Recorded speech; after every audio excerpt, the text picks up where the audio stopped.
Milli mətbuatımızın 150 illik yubileyi, eləcə də 18 oktyabr müstəqilliyin bərpası günü və zəfər günü münasibəti ilə şəhid jurnalistlərin xatirəsinə təşkil olunan həvəskar komandalardan ibarət 4-cü ənənəvi mini futbol turniri başa çatıb. 12 komandanın iştirakı ilə təşkil olunan yarışın final qarşılaşmasında Azərbaycan televiziyasının əməkdaşları ilə veteranlar komandası üz-üzə gəlib.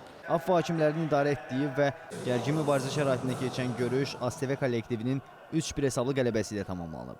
Maçın ardından bağlanış mərasimində çıxış edən müxtəlif idman və dövlət qurumlarının rəsmiləri turnirin əhəmiyyətindən danışıb, yarışların yüksək səviyyədə təşkil olunduğunu bildirib və qalibləri təbrik ediblər.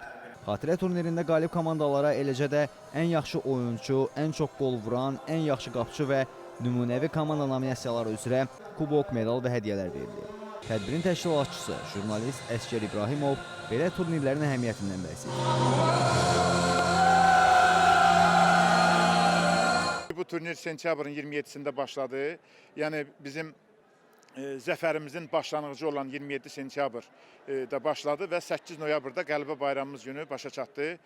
İştirakçılarımız əsasən bu il mətbuatın 150 illiyi olduğu üçün bu ilki çempionat demək olar ki 12 komandanın 8-i media təmsilçilərindən təmsil olunmuşdu və çox məmnunam ki, həqiqətən də bir təşkilatçı kimi bugünkü turniri, yəni Zəfər bayramının 5 illiyində Azərbaycan Dövlət Televiziyası qazandı və bilirsiniz ki, Siraj Abışov da həmin ASTV-nin kollektivinin əməkdaşı olub və çox məmnun edici oldu. Qeyd edək ki, ildə bir dəfə təşkil olunan turnirdə bu mövsüm 12 komanda iştirak edib. Bu kollektivlərdən 8-i medianı təmsil edib.